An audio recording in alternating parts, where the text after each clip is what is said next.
Di depan saya ada kitab judulnya Ar-Risalah Al-Qushairiyah, yang berarti risalah atau pesan-pesan dari Imam Abul Qasim Al-Qushairi,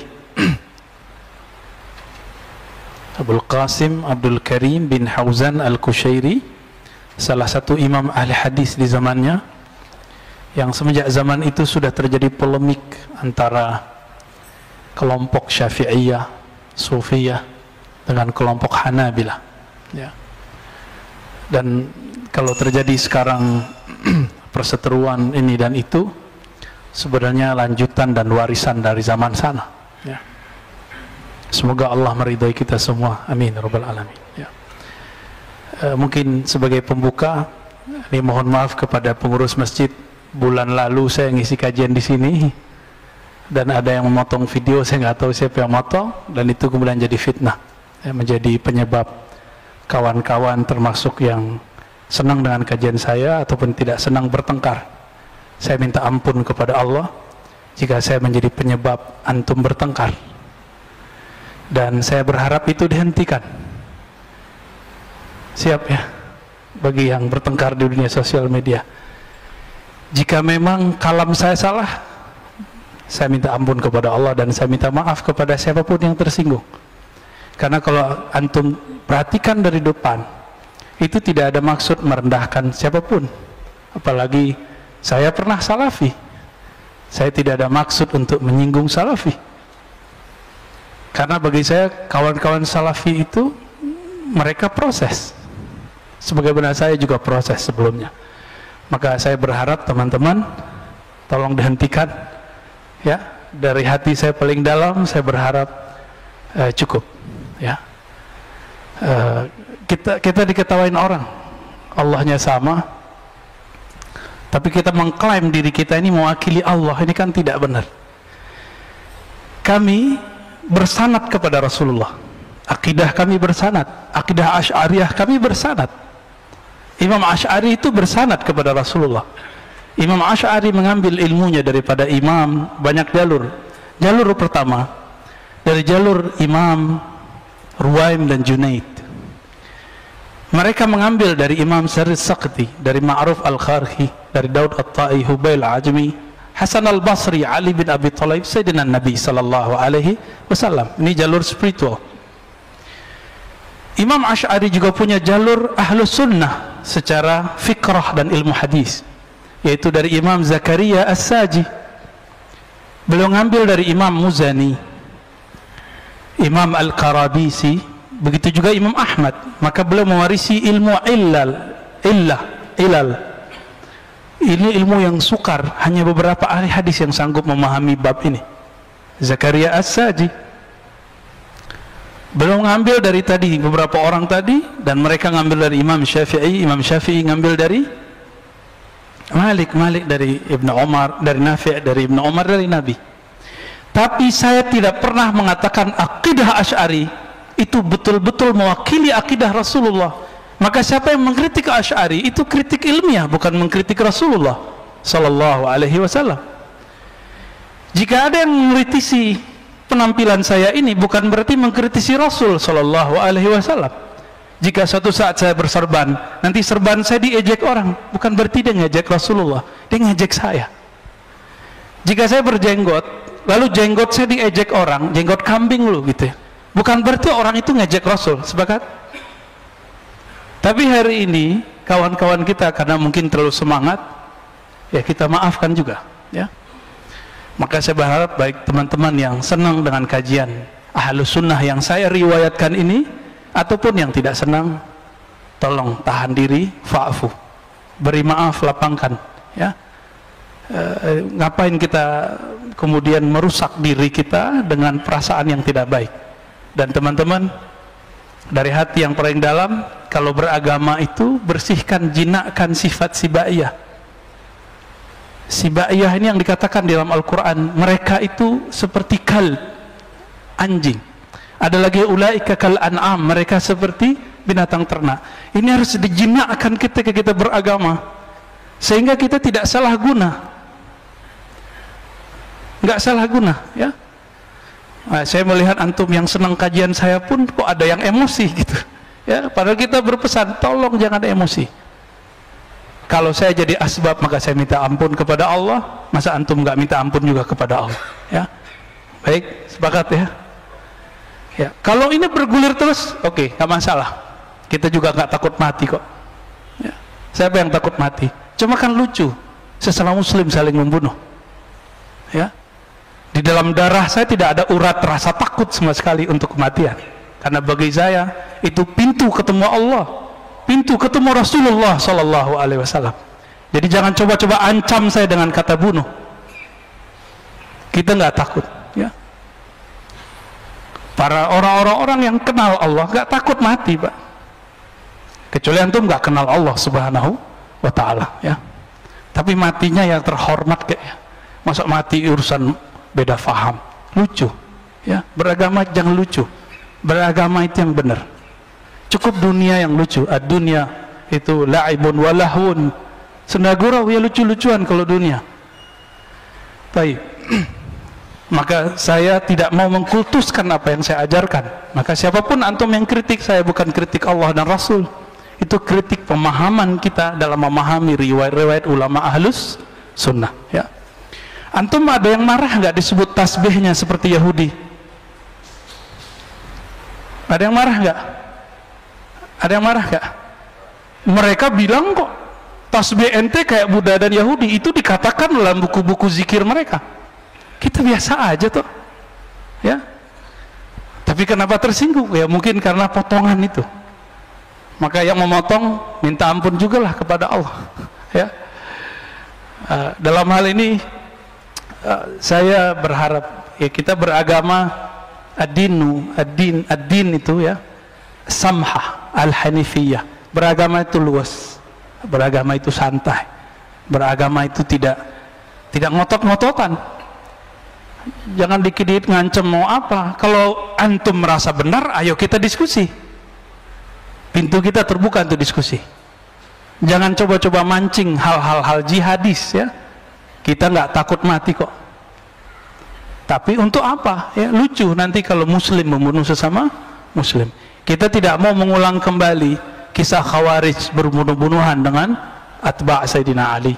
Kita nggak mau mengulang itu. Sepakat ya? Jadi nggak usah emosi juga kalau ada orang, karena saya tidak butuh dibela, ya. Intan surullah yang surkum, bela cukup Allah. Allah pun butuh dibela nggak? Belalah Allah dalam dirimu, maka Allah akan membelamu. Allah nggak butuh dibela. Allah itu ghaniyun 'anil alamin. Allah itu tidak butuh alam semesta. Kita ini bagian dari alam. Maka perjuangan kita itu bukan untuk membela eksistensi Allah, untuk membela sisi peran atau pengenalan kita terhadap Allah dalam diri kita. Itu maknanya, ya. Intan surullah yang surkum. Baik. Sudah selesai? Kayaknya jantungnya berdebar-debar nih. Allahumma salli wa sallim wa barik ala nabiyyina Muhammad. Allahumma salli wa sallim. Al-Fatihah. Bismillahirrahmanirrahim. Alhamdulillahirabbil alamin. Arrahmanirrahim. Maliki yaumiddin. Ya na'budu wa nasta'in. Shiratal ladzina an'amta 'alaihim ghairil maghdubi 'alaihim waladdallin. Kita masuk bab al-khalwah wal uzlah. Bab menyepi, berdiam diri, ya. Bersunyi-sunyi itu khalwah. Wal uzlah menyepi. Nah, jangan kebalik. Khalwat sudah jadi bahasa Indonesia, berkhalwat, mojok. Ini beda. Berkhalwat di sini, berkhalwat untuk Allah Subhanahu wa Ta'ala. Uzlah menjauhkan diri dari manusia. Dua hal yang berbeda. Khalwat bisa dalam keramaian, tapi uzlah mesti dalam kesunyian, kesepian, tidak ada orang.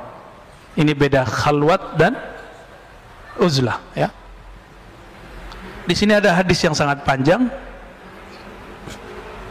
Kata Nabi SAW, maknanya sesuai dengan beberapa hadis di Sahih Muslim. Inna min khairi ma'aishin nas kullihim rajulan akhizan bi'anani farasih fi sabilillah.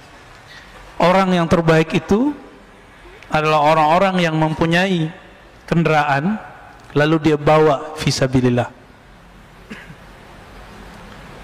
Kemudian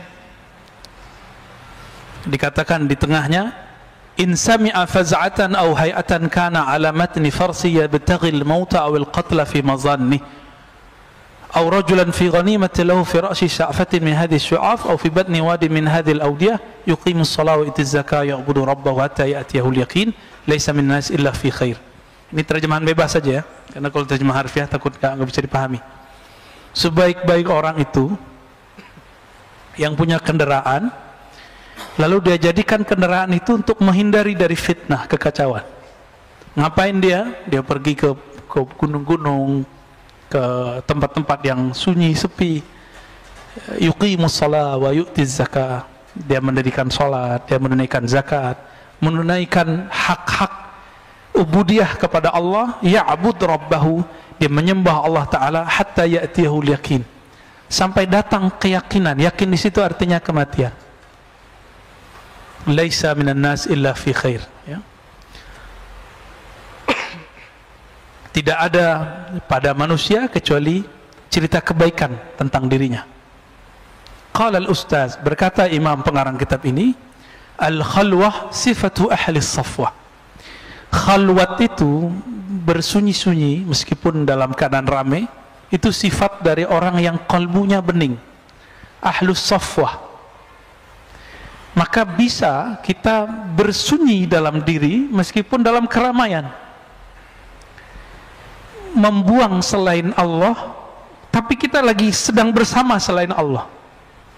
Antum bekerja tapi niatnya karena Allah. Antum sedang berkeramaian, macet. Coba kalau pikirannya juga macet, gawat nggak? Dibel orang dikit langsung nyolot. Ini ciri-ciri pikirannya belum berkhalwat. Maka bisa berkhalwat, mensunyikan diri dalam keramaian. Itu dia. Wal uzlah min amarati ahli al-wuslah. Adapun uzlah, menjauhkan diri dari manusia, ini adalah salah satu tanda-tanda dari orang-orang yang usul kepada Allah Subhanahu wa ta'ala, orang-orang yang sampai kepada Allah. Kapan uzlah dan khalwat ini dipakai? Imam Kushairi mengatakan, labudda lil murid fi ibtida'i sulukihi aw halihi. Murid itu di awal dia belajar mengenal Allah, ini bukan belajar sekedar belajar biasa, bahkan mungkin sama ya, semua ilmu barangkali. Seorang murid jika ilmunya ingin mantap, maka dia harus terbebas dari semua gangguan. Sepakat nggak?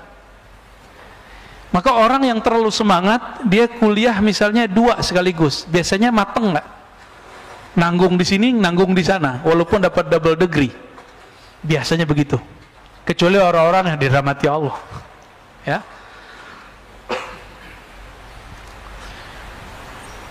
Atau misalnya, mohon maaf, antum menikah sambari kuliah, maksimal nggak kuliahnya? Atau menikah sembari nyantri, itu kiainya kira-kira bilang apa? Pulang aja, pulang aja tong, urus binimu gitu. Kira-kira seperti itu. Berat masalah ini. Itu sebabnya Syekh Yasin Al-Fadani, ulama kita tapi lahir di Mekah, Mbah Maimun Zubair itu murid beliau. Syekh Abdul Hamid Ad-Dari di Jakarta Selatan itu murid beliau. Syekh Abdul Razak, Kiai Abdul Razak di Kudingan Mampang itu murid beliau. Ada banyak sekali ya, sangat-sangat banyak. Kalau disebut satu-satu murid beliau itu banyak sekali. Nama gurunya yang tertulis 400, tapi nama muridnya saya nggak bisa hitung berapa, ya, 400 ribuan kali ya, wallahu alam. Sangat-sangat banyak ya. Saya berguru kepada murid beliau, Abu Ya Syekh Kiai Haji Ahmad Marwazi. Sekedar setoran baca kitab, dapat ijazah, seakan-akan beliau membaca di depan gurunya, kita mengulang kisah itu kembali. Seperti dulu Imam Bukhari membaca hadis di depan Imam Ahmad, Imam Ishaq, Imam Humaidi. Nah, kita mencoba merawat itu, karena bagi kita mengikuti ulama terdahulu salafus saleh dengan cara menghidupkan tradisi itu. Bukan sekedar ngomong hadis ini Sahih Bukhari, enggak cukup. Itu namanya takhrij hadis. Tapi dengan membaca depan guru, ya. Dulu kita pernah mau buat itu di sini, tapi belum kesampaian, ya. Buat kajian Sahih Bukhari, masing-masing antum punya walaupun PDF, ya. Pelit, ya. Pulsa beli terus, rokok beli terus. Tapi giliran kitab Sahih Bukhari nggak punya di rumah. Nggak murid saya kalau nggak punya Sahih Bukhari di rumahnya. Beli Sahih Bukhari walaupun ringkasan. Minimal PDF. Ya, minimal aplikasi. Punya lah ya. Masa nggak punya? Katanya ikut Ahlus Sunnah, ya.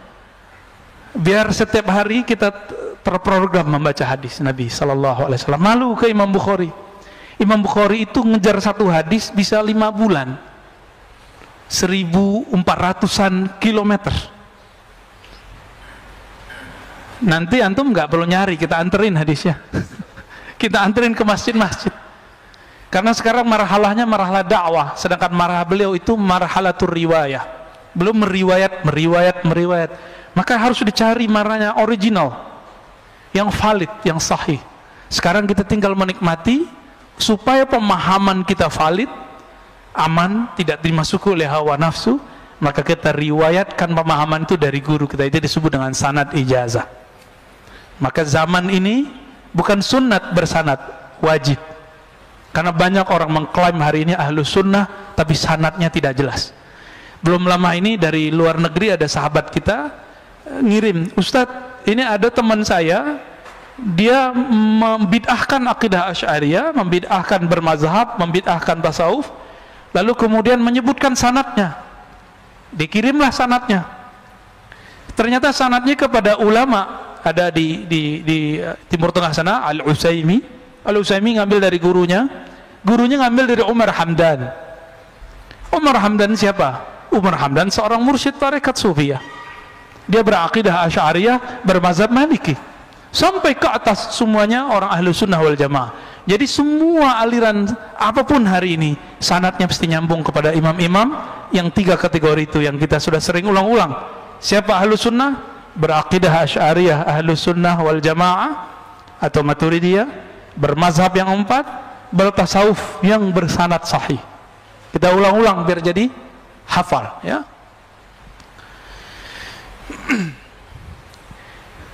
Ketika seseorang belajar lalu ada pikirannya pecah, bisa konsentrasi nggak? Maka Maulana Syekh Yasin Al-Fadani itu telat menikah. Untungnya Allah panjangkan umurnya, maka beliau bisa merawat anak-anaknya plus murid-muridnya. Umurnya panjang Allah. Karena nggak bisa lepas dari handphone, maka kita harus memanage anak pakai handphone. Sehingga dia larang nggak haram, ya. Kayak gini nih contohnya kan, yang nggak dilarang, tapi harus pinter-pinter mainnya, ya. Kadang-kadang anaknya dilarang main handphone, dia main handphone depan anaknya, sama aja. Sama kayak ngelarang anak ngerokok, kita ngerokok depan anak, bohong itu namanya. Taib. Apalagi belajar ilmu kerohanian, ilmu ma'rifatullah. Jadi minimal kalau antum nyantrinya nyantri muakkad. Jadi nyantri itu ada 2 sekarang. Nyantri muqayyad, muakkad. Ada yang muqayyad itu sudah terikat di satu institusi. Nggak mungkin di umur-umur begini udah susah, ya. Benar. Maka sekarang santri namanya santri muakkad, temporal, 2 jam aja, 1 jam aja, mulai maghrib sampai isya, lumayan. Kan jalannya ini yang Allah lihat. Antum itu datang ke sini kena macet, ya kena hujan, ini yang dilihat oleh Allah. Itu yang dilihat oleh Allah. Maka rasakan getaran-getarannya kalau kita ikhlas lagi jalan. Walaupun antum ikut ajarannya mungkin belum benar, bahkan ikut ajarannya yang kurang pas, tapi karena tulus nanti Allah bimbing, tenang aja. Jadi siapapun sekarang yang nyerempet ke ajaran-ajaran tertentu, tapi kalau dia tulus kepada Allah, sahalallahu lahu tariqan ilal jannah, Allah mudahkan jalan dia. Surga dunia itu ilmu dan zikir. nggak ada lebih.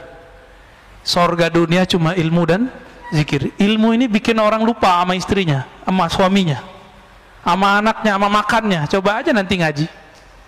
Kita buat kajian di Ribat, mulai dari jam 4 selesai jam 10 ngobrolnya, belum makan itu. Pas sudah selesai baru pada sendawa-sendawa semua, lupa makan. Jam 4 sampai jam 10 berapa jam tuh? 6 jam ya. Kok bisa? Itu ruhnya sedang makan. Ashabul Kahfi, kenapa mereka bisa tahan tertidur lama tapi terasa sebentar? Karena mereka tidur dengan Allah Subhanahu wa taala yang memberi nutrisi rohani kepada kalbu mereka. Ya. An-nasu niyam idza matu intabahu. Orang itu semuanya tertidur. Kalau mereka mati, kalau mereka tertidur barulah itu bangun. Ya. Baik. Jadi minimal ketika santri muaqqat, nanti handphonenya nggak diaktifin ininya, deringnya, ya, datanya, gitu ya, supaya nggak terganggu. Walaupun 2 jam, 1 jam setengah, tapi dilihat oleh Allah. Kan yang Allah lihat kolbu. Ada santri masuk ke pesantren, tapi hatinya di rumah. Ya, saya baru nyantri ketika kuliah, pesantren mahasiswa, khusus hadis. Jadi gelar LC saya bukan LC Timur Tengah ya, saya luruskan. Maka saya nggak pakai doktor MA aja dipakainya. LC itu kalau mau ngajar hadis baru saya pakai. Karena LC di situ adalah lisens dalam mengajarkan kutubus sittah, hadis-hadis Sahih Bukhari, Muslim, Abu Daud, Tirmizi. Yang mungkin jurusan doktor hadis pun belum khatam itu. Maka LC kita bukan LC S1 itu bukan. S1 Timur Tengah enggak. Tapi prinsip ngajinya memang dari sana, ya. Itu yang dipakai oleh Syekh Yasin dulu setiap Ramadan beliau khataman. Ya, yang dipakai oleh Syekh Ali Mustafa dulu di Riyadh, ya, oleh masyayikh-masyayikh kita dari dulu. Jadi jangan salah paham ya. Saya cuma belajar kepada ulama Suriah, ulama Yaman, ulama India, ulama Mesir secara informal. Tapi ketika saya belajar, hati saya full bersama beliau. Maka setiap gerak-gerik beliau itu selama dari 2006, 2007, 2008, itu saya nggak bisa menghilangkan dari memori pikiran ini. Jelas gitu, kayak slow motionnya kelihatan. Maka apapun yang beliau ajarkan itu nggak bisa saya lupakan. Kuncinya satu, mahabbatul ilm wa sahibul ilm. Mencintai ilmu dan orang yang diberikan ilmu. Antum kalau cinta nggak capek-capek ngapal, ingat saja orangnya, semua ilmunya ingat. Itulah ilmunya para sahabat, itulah ilmunya Imam Bukhari. Imam Bukhari itu nggak susah-susah ngapal, dia cukup ingat, dia cinta gurunya langsung dihafal semua. Kalau kita gimana? Susah mencintai guru ya, bukan cinta nafsi ya, bukan. Ini cinta ruhiyah, cinta secara rohani. Baik. Ketika seseorang ingin membersihkan dirinya dari selain Allah, maka yang harus dilakukan di awal kali adalah uzlah. Tapi uzlah di zaman ini susah nggak? Susah ya, paling antum harus ke Sumatera dulu, suluk tarekat, atau ke Yai Syakur di Indramayu ya. Udah ribet hari ini mencari tempat suluk, tempat beruzlah, sudah susah. Maka yang bisa kita lakukan terutama di keramaian kota sekarang adalah al-khalwah, berkhalwat. Jadi tolong setiap hari, setiap malam menyempatkan waktu bersama Allah sebelum subuh atau sebelum tidur, hatta walau rubu' sa'ah ya, walaupun cuma 1/4 jam, kalau bisa setengah jam, kalau bisa 1 jam. Ngapain? Ya zikir Quran, zikir Quran, zikir Quran, zikir sholat, udah gitu aja, nggak ngapain lagi. Kita sudah tersita lama dengan handphone, katanya anti Cina, tapi handphonenya Cina ya. Anti Amerika, handphonenya Apple. Jadi ternyata bukan itu masalah kita. Masalah kita, kolbunya anti selain Allah atau tidak. Itu masalah kita. Mau di tangannya Apple atau Oppo, Oppo bahasa Jawa kali ya. Tapi hati-hati teman-teman, ketika orang berkhalwat dan beruzlah. Jadi saya nggak mau gaul lah sama orang, itu namanya beruzlah juga. Ada orang beruzlah, tapi dia merasakan orang itu jahat, saya baik, saya harus menjauh darinya. Orang seperti ini disebut dengan mutakabbirun. Ini orang uzlah, tapi dalam dirinya itu setan. Setan uzlah, jadinya begitu. Semakin nambah ilmu di dalam dirinya, yang bertambah sombongnya. Bertambah zikirnya, bertambah sombongnya. Maka nanti dia akan ngomong orang, ente zikirnya berapa? Gua zikir berapa? Saktian mana kita? Nanti ngomongnya gitu, Pak. Adu ma'rifat kita. Emang ma'rifat apaan sih? Kok bisa diadu-adu? Ma'rifat nggak bisa diadu, Pak. Yang bisa diadu nih, ini bisa diadu nih. Ya, isi otak bisa diadu. Yakin bisa diadu, ma'rifat nggak bisa diadu, karena langsung ma'rifat itu yang disebut al-haq. Jadi kalau antum baca Al-Quran, al-haqqu min rabbika fala takunanna minal mumtarin. Al-haq dari Allah itu ma'rifat artinya. Pengetahuan yang pasti itu hanya dari Allah. Maka jangan pernah ragu. Dan itu pintunya cuma satu. Al-bab al-Muhammadi, yaitu pintu Rasulullah sallallahu alaihi wasallam. Maka yang tidak melewati jalur kenabian tidak akan sampai kepada al-ma'rifah. Ma'rifatnya semu, saktinya semu, alimnya semu. Alim di sini kena stroke habis, Pak. Benar nggak? Antum mau banggain hafalan, kena stroke habis, nggak bisa ngapa-ngapain. Nggak bisa membanggain ini. Banggainnya harus ilmunya ilmu qalbu. Maka dalam Al-Quran selalu kalimatnya, lahum qulubu ya'qiluna biha. Mereka punya hati yang mereka berakal dengan si qalbu. Jadi jangan hanya berakal dengan ini, dengan kecerdasan intelektual. Kita harus berpikir, berakal, sumbernya, resource-nya adalah qalbu. Ya. Kalau saya mau pakai akal-akalan, Pak, saya mungkin debat tiap hari.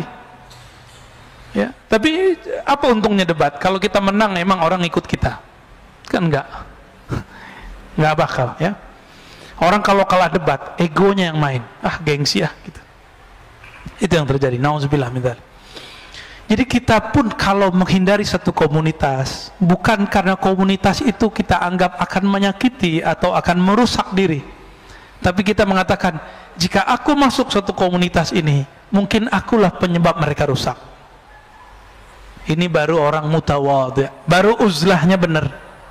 Jadi uzlah zaman now adalah tidak masuk ke dalam komunitas yang membuat kita terpapar dunia, membuat kita melenceng dari akhirat, melenceng dari Allah Subhanahu wa ta'ala.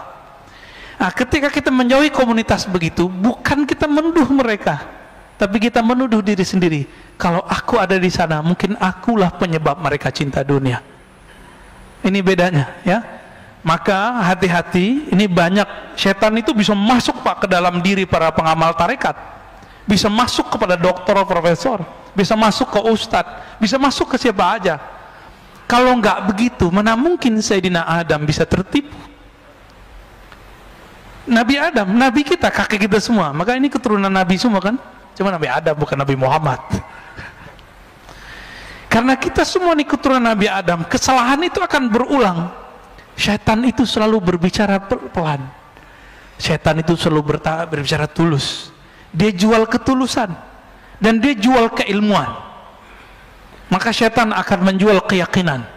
Karena dia pernah mengalami ujian keyakinan ribuan tahun beribadah di langit dan di bumi, sehingga Allah angkat dia setara dengan malaikat.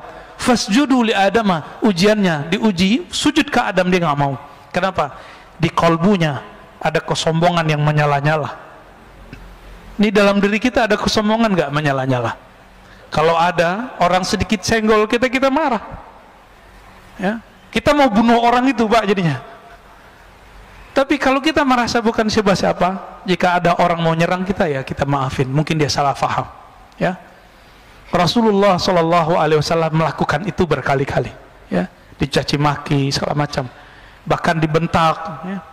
Yang paling sedih itu Nabi dibentak oleh sahabat tercintanya Umar. Tapi Nabi faham Umar lagi galau. Apa kata Sayyidina Umar radhiyallahu ta'ala anhu? Belum lagi galau. Rasulun anta, ente bener Rasul nggak sih? Antum coba ngomong sama aneh, ente beneran Ustadz nggak sih? Kalau saya baper, saya tersinggung. Tapi kalau saya paham antum, saya nggak akan marah. Nah, itulah bagaimana dewasanya Rasulullah. Nabi biarkan Umar berkembang, ternyata beliau menjadi pewaris Rasulullah Sallallahu Alaihi Wasallam. Jadi kadang-kadang orang-orang yang benci sama kita hari ini, yang marah sama kita hari ini, siapa tahu nanti menjadi orang yang sangat cinta kepada ilmu yang kita kembangkan. Amin ya rabbal alamin. Jadi jangan bawa nafsiyah ego diri. Ya, yang kita kedepankan Allah Subhanahu wa taala. Maka beliau mengatakan, ya, wa man istasghara nafsahu fahuwa mutawadhi. Siapa yang beruzlah karena memandang dirinya kotor, takut merusak manusia, itulah yang disebut muslim hakiki mutawadhi. Kembali ke hadis yang sering dibaca oleh para asatis, al-muslimu man salimal muslimuna min lisanihi wa yadihi. Muslim yang hakiki, yang mutawadhi, muslim yang khawatir orang lain tersinggung oleh lisannya. Maka saya katakan tadi, jika teman-teman salafi tersinggung oleh kalam saya, maafkan saya, ya. Jika teman-teman tarekat sufi tersinggung dengan kalam saya, tolong maafkan saya. Jika teman-teman yang ahli dalam ilmu apa kurang berkenan dengan saya, mohon maafkan saya, supaya masalah kita selesai di dunia. Lewat dari itu, antum mau debat, ayo kita debat, ya. Antum mau adu kitab, ayo kita adu kitab. Tapi unsuran benci, sakit hati, tolong dibuang dulu. Kalau enggak, kita enggak usah berdiskusi, ya. Enggak usah berkalam, enggak ada manfaatnya. Gimana? Antum ketika tidak masuk yang disebut hijrah, ya. Ini jebakan setan nih ketika hijrah. Aku mau hijrah deh dari kelompok ini, komunitasku. Di situ orangnya jahat-jahat, di situ orangnya kotor-kotor. Kalau itu yang ada, fa anta mutakabbirun, maka kamu pewaris setan, pewaris iblis. Di dalam dirimu ada sifat permanen iblis, yaitu sombong. Jadi kepada teman-teman saya yang sedang merasakan dirinya hijrah, jangan berpikir bahwa orang-orang yang kita tinggalkan itu orang-orang jahat. Kita katakan, mungkin akulah penyebab mereka jahat. Dari mana ilmu ini? Dari Sayyidina Adam. Siapa lagi kita berguru kalau ke Al-Quran? Apa kata Sayyidina Adam ketika beliau berhasil dijebak oleh iblis? Apa kata Nabi Adam? Ya Allah, iblis yang disalahkan. Begitu enggak? Hah? Emang begitu? Enggak. Apa katanya? Rabbana zalamna. Ya Rabb, aku yang salah, kami yang salah. Ini ilmu Nabi Adam, Pak. Mau dapat ilmu Nabi Adam? Kalau ada masalah, dia nggak nyalain orang, dia nyalain diri sendiri. Ketika ada masalah, nggak childish. Jadi dua aja di dunia, childish dan sombong. Ini karakter orang yang suka nyalahin orang. Kalau di dunia kerja, satu tim nggak mau salah, dia salahin tim yang lain atau temannya. Maaf bos, ini bukan karena saya, tapi karena si Anu nih, lupa nih. Nggak mau mengaku kesalahan. Kalau dalam dunia keilmuan, kiber. Kalau tadi childish, sombong, ya. Orang sombong nggak mau ngaku kalah dan nggak mau ngaku salah. Ngaku kalah dan salah ini dua hal yang berbeda, dan itu paling berat, ya, paling berat. Jadi antum kalau diajak berantem orang, ngaku kalah aja. Masih ingat cerita anak Nabi Adam? Ini turun. Jadi sifat Nabi Adam ketika turun ke anaknya, Habil dan Qabil. Siapa yang mengaku kalah? Habil. Apa kata Habil? Jika memang nyawaku membuat engkau bahagia, ambil. Ada nggak antum yang begitu? Atau di dalam diri kita masih ada yang kebuasan? Buas. Saya rasa ini yang perlu dijinakkan, ya. Coba jinakkan dulu itu. Maka di dalam kitab ini, ketika kita mau beruzlah, mau hijrah, mau latihan mengenal diri, mengenal Allah, maka kita bukan mau belajar jadi orang suci. Kita sedang belajar menjinakkan sifat-sifat buas yang ada dalam diri kita. Sifat sibaiyah, yang suka nyolot mulu, ya.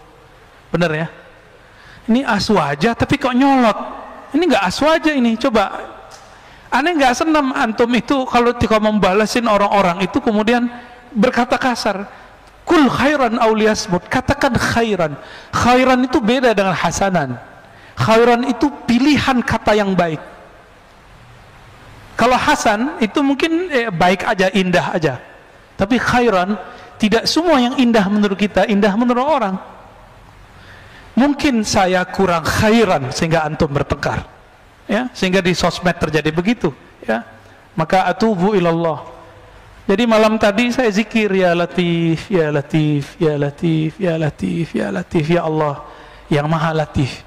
Ini saya berjuang untuk mengeksiskan ajaran engkau, atau saya mengeksiskan saya, mazhab saya, manhaj saya. Disitulah Al-Latif, Allah kemudian melembutkan hati. Alhamdulillah, ternyata memang benar, setiap kali orang menyebut nama Allah, Allah akan memasukkan nur ke dalam kalbunya, bertahap, bertahap, bertahap. Dan disitulah Nabi mengatakan istafti qalbak, baru sah, mintalah fatwa ke dalam kalbumu. Jadi kalau sudah dizikirkan kalbu, baru boleh dimintain fatwa, Pak. Kalau belum dizikirkan kalbu, yang di kalbu itu bercampur dengan hawa nafsu, belum bisa dimintain fatwa. Istafti qalbaknya belum berlaku, mintalah fatwa ke dalam kalbumu. Kalbu itu wilayah terdalam kita, yang ketika dia berzikir dia akan mengalah. Gak apa-apalah ngaku kalah, ya. Kalah debat gak apa-apa, saya nggak marahin antum kok, ya. Kalau mau buat forum-forum perdebatan ilmiah, teman kita Ahlus Sunnah banyak yang siap berdebat, ya. Nanti bukan aneh yang maju, ya, aneh nggak pintar debat. Yang pintar debat tuh banyak, ada Buya Asfi, Kiai Ma'ruf Khazin, ya, Habib Geis, itu jago-jago semua tuh. Kalau kita ngaji-ngaji kitab biasa aja, ya. Mau ngaji ayo, banyak, ya, banyak yang mau debat, karena itu memang jihad mereka di situ. Mereka berjihad di wajadilhum billati hiya ahsan. Berjihadlah dengan cara yang, berjidallah dengan cara yang ahsan. Tayyib.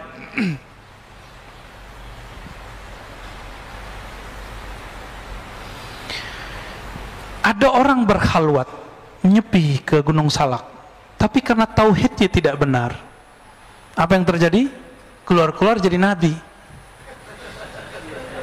Ya, nah, ini masalah ini. Maka kata beliau, wa min adabil uzlah ayuhassila minal ulum ma yusahhih bihi uqada tauhidih. Salah satu yang paling awal sebelum orang masuk ke dunia suluk, dunia khalwat, dunia tarekat sufi, wajib belajar ilmu akidah. Maka di Mesir itu hikayat dari beberapa sahabat saya, kalau ingin talqin, beberapa syekh mewajibkan belajar akidah tauhid dengan metode sifat 20, supaya nanti nggak ngaku jadi Tuhan atau ngaku jadi Nabi minimal. Tapi seru juga, ya, naik pangkat, ya. Manusia biasa, wali aja belum udah jadi Nabi. Wali aja belum ketahuan Pak udah jadi Nabi. Canggih nggak tuh? Canggih itu, ya. Itu gimana nasibnya itu orang tuh yang sudah naik pangkat itu, ya. Likai la yastawiyahu syaitan biwasawisih. Apa faedah belajar tauhid yang benar? Supaya syaitan tidak mewaswaskannya, ya. Mewaswaskannya. Waswas ini sekarang ternyata ketika belajar tauhidnya tidak sesuai dengan manhaj Ahlus Sunnah. Was-was itu sekarang nggak hanya ketika masuk suluk tarekat, tapi ketika belajar apa saja, antum kalau nggak benar tauhidnya, merasa paling benar, ini yang paling bahaya. Jadi was-was syaitan yang paling gawat hari ini yang masuk ke dalam kalbu manusia adalah merasa dirinya lebih benar. Yang paling benar siapa? Allah. Akhirnya mereka berpikir, kita ini nggak yakin dengan apa yang kita ajarkan. Kita yakin. Yakin kita disebut ilmu yakin, ainul yakin, hakul yakin. Tapi al yakin kullu itu milik Allah, ya. Jadi kita paling tinggi cuma sampai hakul yakin, selebihnya kita pulangkan kepada Allah. Di atas al yakin itu namanya al haq. Al haq itu cuma milik Allah. Jangan pernah ambil al-haq Allah. Antum ambil al-haqnya Allah, itulah kibir yang sebenarnya. Jadi tahu sebenarnya rahasia iblis. Iblis kenapa dimurkai? Jauh sebelum dia disuruh untuk sujud kepada Sayyidina Adam, dia ingin memakaikan baju al-haq itu. Makna al-haq itu mau dia pakaikan ke dalam dirinya. Maka Allah Ta'ala sudah murka kepada iblis. tapi masih Allah sembunyikan, diuji dengan yang zahir. Adanya Sayyidina Adam, ternyata dia masih sombong dan dia mengatakan ana khairum, aku lebih baik daripadanya, ya.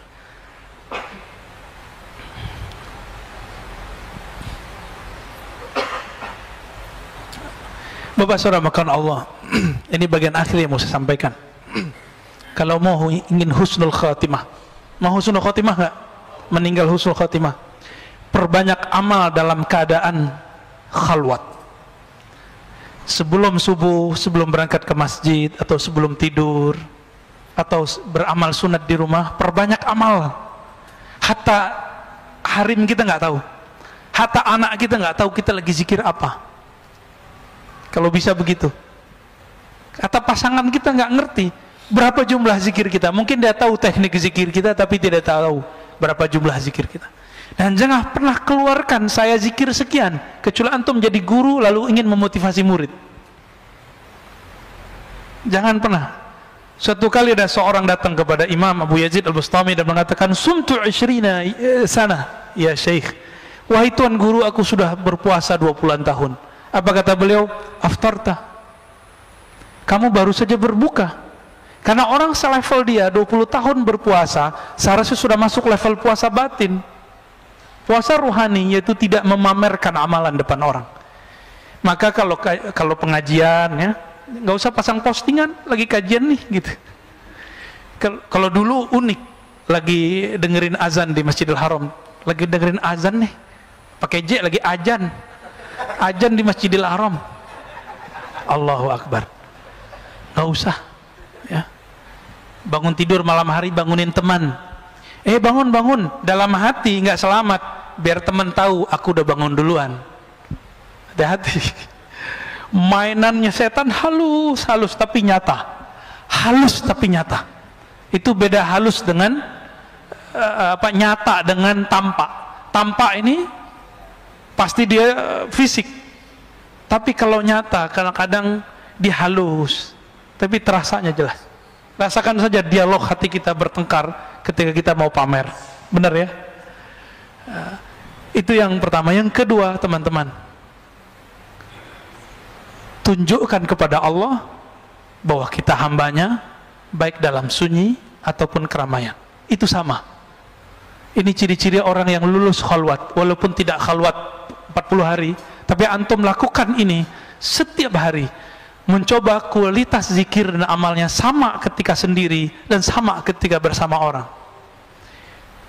Insya Allah ini sudah berhasil disebut khalwah dar anjuman, kata Syah Naqsyaband, berkhalwat dalam keramaian.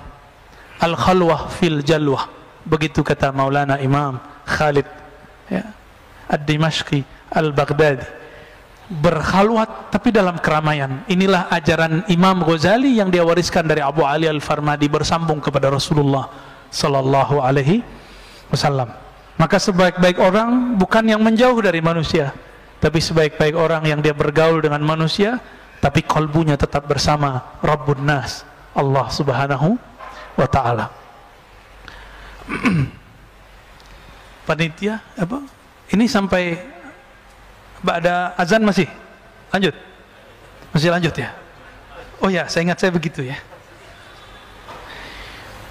Lalu ketika antum berkhalwat, ya, berarti kita lanjut dulu deh. Ada wali cerita, ini kan sempat rame sebelum puasa. Ada seorang Habib dibully karena dia cerita tentang gurunya atau Habib Fulan bisa bertemu Allah 40 hari sehari semalam, gitu ya. Apakah itu cerita baru, cerita lama? Itu sebenarnya sudah banyak di kitab. Cuma orang yang jarang baca kitab menganggap itu aneh. Saya mau tanya, antum masih ingat hadis al-ulama warasatul anbiya? Ulama pewaris para nabi. Nabi Adam ketemu Allah nggak? Ketemu Allah. Nabi Musa dialog dengan Allah nggak? Dialog. Nabi Isa, Nabi Muhammad, semua nabi itu punya pertemuan dengan Allah dengan cara yang berbeda. Yang sempurna cuma Nabi Muhammad, sama sendal-sendalnya dibawa ke aras. Ini bedanya. Nabi Musa pingsan dulu baru merasakan hadirnya Allah. Padahal Nabi Musa sudah berdialog dengan Allah berhari-hari, 40 hari. Nah, di sini dikatakan yuhka an Abi Yazid. Jadi Abu Yazid ketika berkhalwat, Abu Yazid ini ulama salafus saleh, wafat tahun 261 Hijriah, sama dengan Imam Muslim, pengarang Sahih Muslim. Apa kata beliau? Ra'aitu Rabbi azza wa jalla fil manam. Aku melihat Allah Ta'ala dalam mimpi. Mungkin nggak? Dalam mimpi loh. Mungkin. Coba kalau nggak percaya, buka kitab Ta'bir Mimpi karya Ibnu Sirin, An-Nablisi, dan banyak ulama. Ada di situ ru'yatullah, bab melihat Allah Subhanahu wa Ta'ala. Fakultu kaifa ajiduka. Lalu aku bertanya, ya Allah, bagaimana cara aku menemukanmu, bertemu denganmu? Faqal fariq nafsak wa ta'al. Hai Abu Yazid, fariq nafsak, tinggalkan egomu, nafsiyahmu, ta'al, ayo kita ketemuan. Maksudnya apa? Maka yang menghalangi kita dengan Allah itu apa? Nafs, angan-angan. Masa sih? Gak mungkin zikir 100 kebanyakan, apalagi dikasih 1000. Apalagi antum kena racun bilang zikir 1000 bid'ah. Ya? Ya salam.